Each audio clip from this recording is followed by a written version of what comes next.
आनंद के सागर के किनारे पधारो। सामने आकर के बैठी सती को शंकर जी भगवान की मधुर कथा सुना रहे हैं। लेकिन उसी समय घटना घटती है, देवलोक के घटना घटित हो गई। जितने विमान थे सब विमान कैलाश के होकर से गुजर रहे हैं। अब यहां से हेलीकॉप्टर गुजरने लगे तो आपकी इच्छा नहीं होगी कि इतने हेलीकॉप्टर और जहाज क्यों गुजर रहे हैं, आज बाहर चल के देखें। तो सारे जितने विमान थे वह कैलाश होकर के उड़ रहा था। सती जी के मन में लगा कि हे गुरुदेव, हे पतिदेव, ये बताइए कि ये जहाज क्यों उड़े? बोले अरे राम कथा में ध्यान दो, जहाज से क्या होना।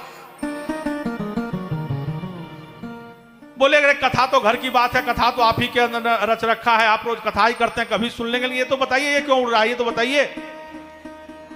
भगवान ने बहुत टालने की प्रयास किया, लेकिन जब नहीं माने तो उन्होंने कहा कि आपके पिता दक्ष प्रजापति ने एक यज्ञ का कनखल में आयोजन किया है, जिसमें भाग लेने के लिए सभी देवताओं विमान पर बैठ करके और जा रहे हैं, और सबने इधर से रास्ता आज बदल लिया है। बोले कथा रोकिए, पहले विमान देखने दीजिए। शंकर जी को बड़ा धक्का लगा, हे देवी, तुमने ऋषि से मुख से कथा नहीं सुनी और अब ईश्वर के मुख से भी कथा नहीं सुन रही हो। जाने तुम्हारी क्या गति हुई, कथा छोड़ करके व्यथा में क्यों जाना चाहती है। तब शंकर जी ने फिर समझाया, कहां जा रहे हो, जाने दो। ने सती ने नहीं मानी। शंकर जी ने कहा सब कनखल की ओर जा रहे हैं, तुम्हारे पिता ने यज्ञ किया है और उसी यज्ञ में सब जा रहे हैं। तो बोले हम लोग भी चलिए ना। बोले हम लोगों को निमंत्रण नहीं आया है। तो उन्होंने कहा निमंत्रण तो आया होगा, डाकिया ने डाक नहीं दिया होगा, व्हाट्सएप खोल कर देखिए, ईमेल खोल करके देखिए, आया होगा। लेकिन आप क्या देखेंगे, यहां तो नेटवर्क नहीं काम करता आपके कैलाश में। तो शिव जी ने समझाया कि नहीं नहीं, हमको निमंत्रण नहीं दिए, हमको ही नीचा दिखाने के लिए यह यज्ञ किया जा रहा है। हे सती, एक बार जब ब्रह्मा जी ने तुम्हारे पिता के दक्ष को प्रजापति का पद दिया तो उन्होंने एक कार्यक्रम रखा जिसमें सभी लोग आए। मैं भी गया था, ब्रह्मा जी भी गए थे, नारायण भी गए थे। और जब वह अंदर आए तो सबने उठ करके उनका स्वागत किया। केवल उस हॉल में 3 लोग खड़े नहीं हुए। कौन कौन खड़े नहीं हुए? ब्रह्मा जी, क्योंकि ब्रह्मा जी दक्ष के पिता थे। अरे बेटा कितना बड़ा हो जाए तो बाप से तो छोटा ही रहेगा। और नारायण उनके दादा थे, ब्रह्मा जी के भी बाप। और मैं राम राम जपते मुझे पता ही नहीं चला कब आए और मैं नहीं उठा। तो जो यह अहंकारी व्यक्ति क्या करता है, कितने लोग मेरे सम्मान में खड़ा हुआ इस पर ध्यान नहीं है, कौन मेरे सम्मान में खड़ा नहीं हुआ वह ध्यान रखता है। आज दक्ष ने भी उसी दिन संकल्प ले लिया कि रहने को घर नहीं, मकान नहीं, पहनने को वस्त्र नहीं, मैंने तुम्हें बेटी दे क्या दे दी और तूने मेरे सम्मान में उठा नहीं, मैं तुम्हें बताऊंगा। दक्ष क्रोध से आग बबूला हो उठा और संकल्प ले लिया कि मैं इनका अपमान करूंगा। और उसी अपमान के कारण आज उन्होंने यज्ञ रखा है। देखो, जब किसी के यहां दुख आए तो बिना बुलाए जाना चाहिए, लेकिन सुख की घड़ी हो तो ना बुलाए तो न जाना चाहिए। मानो यही लीला के माध्यम से कर रहे हैं। लेकिन माताएं को उम्र जो भी हो जाए, मायके से बड़ा प्रेम होता है, चाहे उम्र 70 हो जाए। अगर मायके का कोई निमंत्रण आए तो उससे ज्यादा खुशी उनके लिए कुछ नहीं होता। तो उन्हें भी लगा कि क्यों ना चला जाए, कहे चलिए आप भी चलिए, आप भी। बोले मैं तो नहीं जाऊंगा। भगवान उनको समझाए कि देखो, नहीं जाना, वहां अपमान के लिए यज्ञ रखा गया है। लेकिन आज सती जी चंचल है, इन्हें मुझे जाना है। देखो, सागर भी चंचल है, नाग भी चंचल है, लक्ष्मी भी चंचल है, लेकिन तीनों अशांति में है। और भगवान विष्णु शांत हैं, नाग पर भी सो करके भगवान विष्णु शांत हैं। हम लोग डनलप पर भी सो करके शांत नहीं हो पाते हैं, क्योंकि चंचल लक्ष्मी तो बैंक के खाते में अचंचल हो गई है। मनुष्य को चंचल बना दिया और लक्ष्मी जी जाकर के चुपचाप बैंक में बैठ गई है। मनुष्य दौड़ रहा है, 24 घंटे लक्ष्मी जी के चक्कर काट रहा है और लक्ष्मी जी शांति से बैठी हुई है। मैं कहा आप नहीं जाएंगे तो मैं जाता हूं, मायके की बात है, चिट्ठी नहीं आई होगी, जाएं, फिर मना करें तो लौट आवें। 4 बार 5 बार, कथा लंबी है इसीलिए जल्दी ही चलते हैं। 4-5 बार बाहर भीतर आई, जब अंतिम में कहा अब मैं जा ही रहा हूं, जब जाने लगे तो शिव जी ने कहा ऐसे जाना ठीक नहीं। 2 गणों को भेजा कि जाओ सती जी के साथ जाओ। सती जी पिताजी के घर की ओर चली। बंधुओं, जो शिव को रूठा करके जाएगा उसको जगत रूठा रूठा ही दिखाई देगा।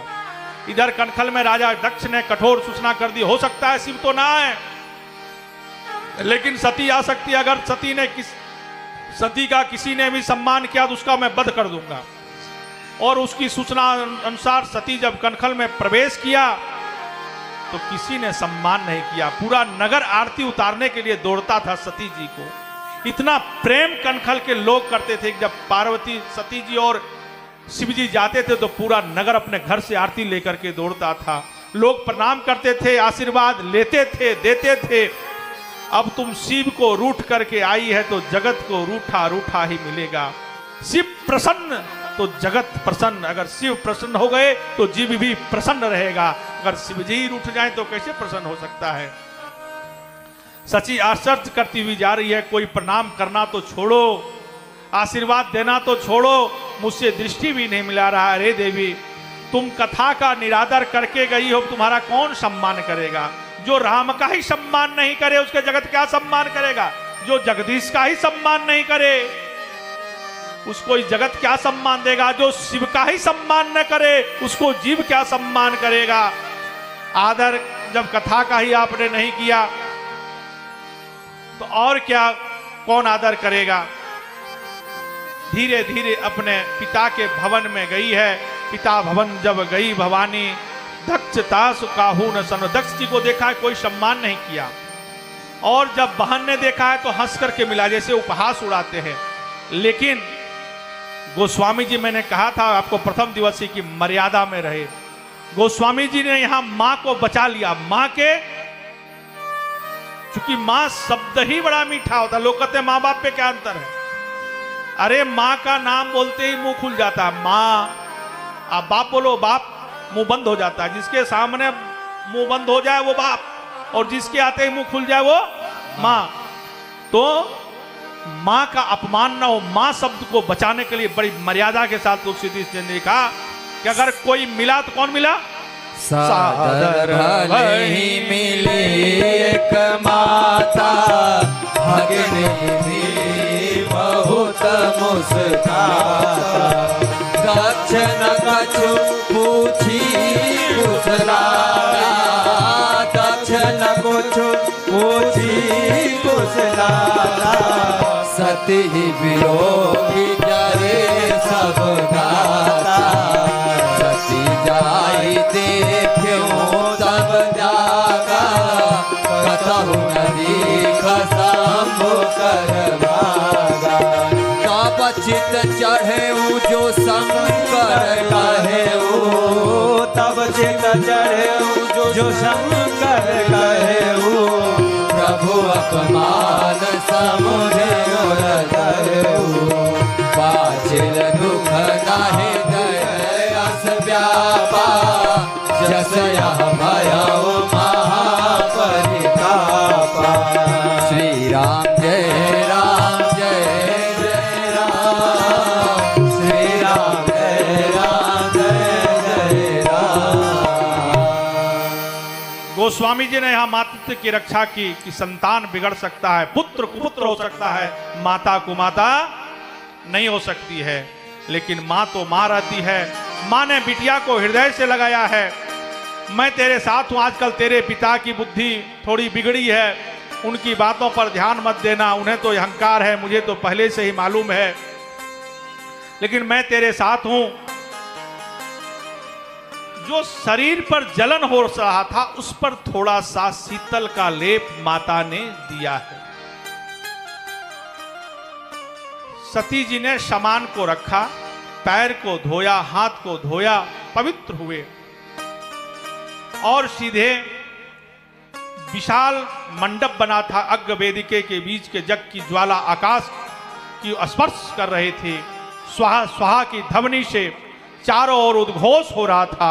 सब ऋषि मुनि देवी देवता अपने आसन पर विराजमान थे और अहंकार के आसन पर स्वयं दक्ष प्रजापति विराजमान था। दूर से जब दक्ष ने सती को आते हुए देखा, एकदम क्रोध से लाल हो गए। बोले तो कुछ नहीं, लेकिन सारे शरीर में क्रोधाग्नि भड़क गई। एकदम जैसे शरीर के अंग में आग लग रहा हो। जैसे ही सती मंडप के अंदर प्रवेश किया, चारों ओर दृष्टि घुमाकर देखा तो कतहु न दीख शंभु कर भागा। तब शंकर जी का कोई भाग नहीं दिखाई दिया, शंकर जी का कहीं आसन नहीं दिखाई दिया। पति का अपमान सती तो सह नहीं पाई, क्रोध वेश में पूरी सभा ललकारने लगी। ए मुनिंदो सुनहु सभासद सकल मुनिंदा, कहीं सुनी नीन शंकर निंदा। सो फल तुरत लहब सब खाहु, भली भांति पछताव पिता। सती बुरी तरह से फटकारने लगी। देखो, निंदा करना भी अपराध है और सुनना भी अपराध है। जितना निंदा करने वाला फल भोगता है, उतना ही फल निंदा सुनने वाला भी भोगने पड़ता है। ए मुनिंदो, कहीं सुने जी नहीं शंकर निंदा। जो जग बिना शिव के बिना पूर्ण नहीं हो सकता है। जिसने भी शिव का अपमान सहा है, देखा है, सुना है, सबको भोगना पड़ेगा। कान खलपुर सुन लो, मेरे पतिदेव भगवान शिव जगत के हितकारी हैं। उनका नाम ही कल्याण है, उनके बिना किसी का कल्याण नहीं हो सकता। वह किसी के यहित नहीं करते, शिव के द्वारा किसी का यहित नहीं होता। अरे चलो, मेरे पिता की बुद्धि पथरा गई, लेकिन तुम्हें क्या हो गया था? तुम तो समझाते। शिव के बिना कल्याण मैं घोषणा करती हूँ कि जिन सब ने इनको फल भोगना, मेरे पाप को तो पश्चाताप करना ही पड़ेगा। कुछ नहीं, भली भांति पछताएं पिता। और सती जैसे जैसे ललकारती जा रही है, लगता मानो नेत्र के वाणी से अग्नि की वर्षा हो रही है। देवताओं के आसन डगमगाने लगे, जग वेदिकाएं कपकपाने लगी, मंत्र शुद्ध होने लगा, वाणी विकृत होने लगी, सारे मंडप हिलने लगे। क्या प्रलय हो जाने लगा, धरती डगमगाने लगी, दिक्पाल डूबने लगे, पर्वत और शिखर टूट टूट कर गिरने लगे, भयानक पवन चलने लगी, दिन में तारे टूटने लगे, मानो भीषण दुर्घटना होने जा रही है। ऐसा दृश्य उपस्थित हो गया। कनखल में नागरिक श्वास थाम कर बैठ गए हैं कि बहुत बड़ा अनहोनी होने वाला है।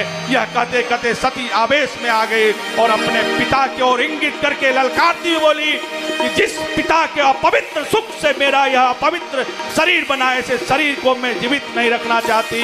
इतना कहकर बाएं चरण के अंगूठे को पृथ्वी में रगड़ा है और रोगाग्नि प्रकट की और सबके बीच में जो मध्य वेदिका बनी थी और अपने आप को स्वाहा कर लिया।